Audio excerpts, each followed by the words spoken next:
বন্ধু-বান্ধৱীসকল প্ৰধানমন্ত্ৰী আৱাস যোজনা চৰকাৰী ঘৰৰ নতুন এখন লিষ্ট প্ৰকাশ পালে আৰু এই লিষ্টখন হ'ল 2024 বৰ্ষৰ এই লিষ্টত যদি আপোনাৰ নাম থাকে তেন্তে আপুনি 2,70,000 টকাৰ গড় লাভ কৰিব পাৰিব। সো ফ্ৰেণ্ডছ আজিৰ এই ভিডিঅ'ত মই আপোনালোকক দুটা পদ্ধতি দেখুৱাম যে দুখন লিষ্ট আপোনালোকে কেনেকৈ চেক কৰিব পাৰিব আপোনাৰ লিষ্টত নাম আছে নেকি। যদি এই লিষ্টত আপোনাৰ নাম থাকে তেন্তে আপুনি 2,70,000 টকাৰ গড় লাভ কৰিব পাৰিব। সো ফ্ৰেণ্ডছ এই লিষ্টত আপুনি আপোনাৰ নামটো কেনেকৈ চেক কৰিব পাৰিব মই এই ভিডিঅ'ত আপোনালোকক ষ্টেপ বাই ষ্টেপ দেখুৱাই দিম আৰু জনাই দিম। সো ফ্ৰেণ্ডছ আজিৰ মূল ভিডিঅ'টো আৰম্ভ কৰিছো। প্ৰথম ভিডিঅ'ৰ ডেছক্ৰিপশ্যনত এটা লিংক দি আছে, সেই লিংকত ক্লিক কৰি আপুনি ডাইৰেক্ট এইটো পেজলৈ আহিব পাৰিব। অহাৰ পাছত আপোনাৰ সন্মুখত এনেকুৱা ইন্টাৰফেস আহিব। এতিয়া প্ৰথম আপুনি চাব পাৰিব ইয়াত দিছে F6 FTOs ট্ৰান্সাকশন সামাৰি দি আছে। ইয়াত আপোনালোকে দুটা অপচন পাব। ইয়াত আপুনি চাব পাৰিব প্ৰথম দি আছে এজ পাৰ জেনাৰেটেড ফাইনান্সিয়েল ইয়াৰ দি আছে। ইয়াত যিসকলৰ নাম জেনাৰেট হৈছে সেইসকলৰ নাম ইয়াত টিক কৰি আপুনি চেক কৰিব পাৰিব। তাৰ পাছত ইয়াত দি আছে এজ পাৰ সেকশনেড ফাইনান্সিয়েল ইয়াৰ দি আছে। যিসকলৰ নাম অলৰেডি সেকশন হৈ গৈছে 2024 বৰ্ষত যিসকলে ঘৰ লাভ কৰিব পাৰিব সেইসকলৰ লিষ্টত নাম ইয়াত আপুনি চেক কৰিব পাৰিব। ইয়াৰ বাবে আপুনি ইয়াত টিক কৰিব, এই বক্সত আপুনি টিক কৰিব 2 নম্বৰ অপচনত। ইয়াৰ পাছত ইয়াত দি আছে সেকশনেড ফাইনান্সিয়েল ইয়াৰ দি আছে, আপুনি সিলেক্টত ক্লিক কৰিব। ইয়াত ক্লিক কৰাৰ পাছত আপুনি ইয়াৰ পৰা 2023 আৰু 24 বৰ্ষ আপুনি সিলেক্ট কৰিব। একেবাৰে তলত আপুনি পাই যাব, ইয়াত আপুনি সিলেক্ট কৰিব 2023 আৰু 24 বৰ্ষ। তাৰ পাছত আপুনি চাব পাৰিব ইয়াত বহুকেইটা অপচন আহিছে। ইয়াৰ পৰা আপুনি প্ৰধানমন্ত্ৰী আৱাস যোজনা এই ৰাউণ্ডত আপুনি টিক কৰিব। এই ৰাউণ্ডত টিক কৰাৰ পাছত আপুনি অলপ সময় ৱেইট কৰিব। তাৰ পাছত আপোনাৰ সন্মুখত এনেকুৱা ইন্টাৰফেস আহিব।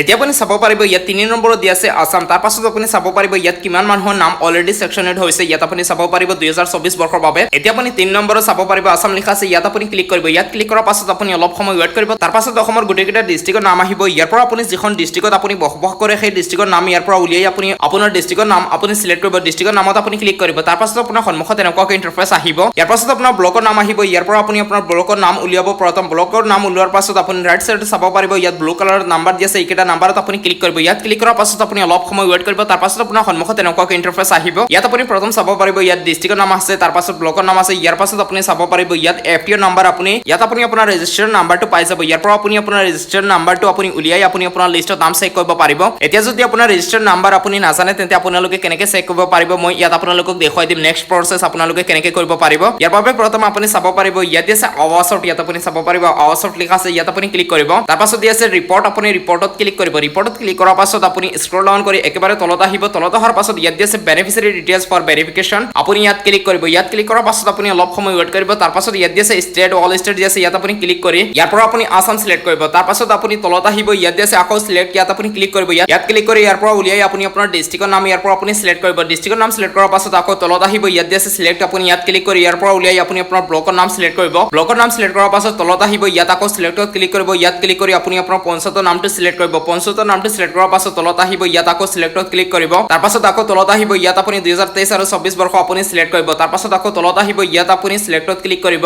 ইয়াত ক্লিক কৰি আপুনি প্ৰথম অপচন সিলেক্ট কৰিব প্ৰধানমন্ত্ৰী আৱাস যোজনা গ্ৰামীণ। ইয়াত আপুনি এই অপচনটো সিলেক্ট কৰিব। ইয়াৰ পাছত তলত আহিব। তলত অহাৰ পাছত ইয়াত যেটো কেপচা অংক দি আছে সেই কেপচা অংকটো আপুনি শুদ্ধ আনসাৰ উলিয়াই এইটো বক্সত এন্টাৰ কৰিব। তাৰ পাছত ইয়াত আছে সাবমিট, আপুনি সাবমিটত ক্লিক কৰিব। সাবমিটত ক্লিক কৰাৰ পাছত আপোনাৰ সন্মুখত এনেকুৱা ইন্টাৰফেস আহিব। এতিয়া আপুনি স্ক্ৰল ডাউন কৰি একেবাৰে তলত আহিব। তলত অহাৰ পাছত এতিয়া আপুনি চাব পাৰিব ইয়াত আপোনাৰ নাম আহিব। ইয়াত আপুনি চাব পাৰিব আপোনাৰ নামৰ লগত আপোনাৰ দেউতাৰ নাম থাকিব আৰু লগতে আপোনাৰ ৰেজিষ্ট্ৰেচন নাম্বাৰ থাকিব। ইয়াত আপোনালোকে নিশ্চয় দেখিবলৈ পাইছে। তাৰ পাছত আপুনি চাব পাৰিব ইয়াত আছে PMAYG প্ৰধানমন্ত্ৰী আৱাস যোজনা গ্ৰামীণ। যিসকলে গাঁৱত বসবাস কৰে সেইসকলৰ এই লিষ্ট হয়। ইয়াত আপুনি চাব পাৰিব 2023 আৰু 24 এই লিষ্টখন একেবাৰে নতুনকৈ হয় 2023 আৰু 24 বৰ্ষ। যিসকলে এতিয়ালৈকে ঘৰ পোৱা নাই 2024 বৰ্ষত সেইসকলে ঘৰ লাভ কৰিব পাৰিব 2024 বৰ্ষত। যদি আপোনাৰ এই লিষ্টত নাম থাকে তেন্তে আপুনি 2024 বৰ্ষত আপুনি ঘৰ লাভ কৰিব পাৰিব। এতিয়া যদি আপুনি এই লিষ্টখন ডাউনলোড কৰি আপোনাৰ নামটো চেক কৰিব বিচাৰে তেন্তে আপুনি একেবাৰে ওপৰত আহিব। ইয়াত আছে ডাউনলোড PDF, ইয়াত ক্লিক কৰি আপুনি এই লিষ্টখন ডাউনলোড কৰি আপুনি চেক কৰিব পাৰিব যে এই লিষ্টত আপোনাৰ নাম আছে নেকি। যদি আপোনাৰ নাম পাই যায় এই লিষ্টত তেন্তে আপুনি প্ৰথম চাব পাৰিব ইয়াত আপোনাৰ নামৰ লগত আপুনি এটা ৰেজিষ্ট্ৰেচন নাম্বাৰ পাব।